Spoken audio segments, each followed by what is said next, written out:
Hello, কেমন আছো সবাই? আজকে মিনি কিচেনে রান্না করব মাংস। আমি আমার আগের ভিডিওতে বলেছিলাম যে তোমরা বলো নেক্সট কী রান্না করব। তো সেখানে সুস্মিতা কমেন্ট করেছিল মাংস রান্না করার জন্য, সেই জন্য আজকে আমি মাংস রান্না করব। তো মাংস রান্নার জন্য সমস্ত কিছু আমি কেটে কুটে রেডি করে রেখে দিয়েছি। আর এদিকে উনানটা জ্বালিয়ে নিলাম, তার মধ্যে কড়াই বসিয়ে দিলাম। আর কড়াই বসিয়ে দিয়ে কড়াই গরম হতে না হতেই আমি তার মধ্যে তেল দিয়ে দিয়েছি। তেলটা গরম হয়ে যেতে বা গরম হয়েছে কি না জানি না, প্রথম বসালাম তো একটু সময় লাগবে। তারপর আলুগুলো দিয়ে দিয়েছি, তারপর তার মধ্যে হলুদ নুন যা যা দেওয়ার হলুদ আর নুন দিয়ে আলুগুলো একটু ভেজে নিচ্ছি। আলুগুলো ভেজে তুলে নেব, তারপরে মাংসটা রান্না শুরু করব। আমি এইভাবেই করি, এমনি আমাদের ঘরে রান্না করতে হলেও আমি এইভাবে আলুগুলো আগে ভেজে তুলে নিই, তারপরে রান্না করি মাংসটা। তো আলুগুলো ভাজা হয়ে গেছে, এবার আমি এর মধ্যে গোটা গরম মশলা দিয়ে দিয়েছি, একটা ছোট দারচিনির টুকরো, এলাচ একটা ছোট, আর একটা ছোট লবঙ্গ দিয়েছি।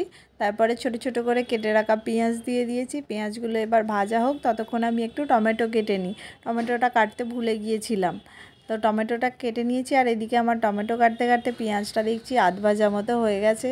তারপরে দেখতে দেখতে পেঁয়াজটা ভাজা হয়ে গেল, আর আমি এদিকে আদা রসুনটা বেটে নিচ্ছিলাম। আদা রসুনটা বাটা হয়ে যেতে সেটা ওর মধ্যে দিয়ে দিলাম, আর টমেটো কুচিটাও দিয়ে দিলাম। তো পেঁয়াজের মধ্যে টমেটো কুচি আর আদা রসুন বাটা দিয়ে সব গুঁড়ো মশলাগুলো দিয়ে দিলাম, লঙ্কার গুঁড়ো আর জিরের গুঁড়ো, ধনের গুঁড়ো আর কাশ্মীরি লঙ্কার গুঁড়ো দিয়ে তারপর মশলাটা কষানো হয়ে যেতে তার মধ্যে আলু আর মাংসগুলো দিয়ে দিলাম, যে আলুগুলো ভেজে রেখেছিলাম সেইগুলো, আর মাংসটা দিয়ে দিলাম। দিয়ে এবার ভালোভাবে এটা কষিয়ে নেব।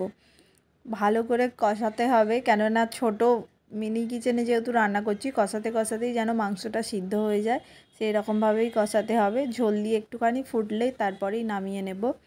তো ভালো করে আমি মাংসটা কষাচ্ছি, আর এটা মিনি কিচেনে করছি বলে অনেকটা সময় লাগছে। এইটুকু মাংস কষাতে অনেকটা সময় লেগে গেছে আমার। তো আমি তবুও ভালোভাবে কষাচ্ছি, কষিয়ে কষানো হয়ে যেতে তার মধ্যে একটু জল ঢেলে দিলাম, দিয়ে এবার এটা ফুটলেই আমি নামিয়ে নেব। আর এইদিকে দেখো কথা বলতে বলতে 1 ফুট 2 ফুট হতে শুরু করে দিয়েছে।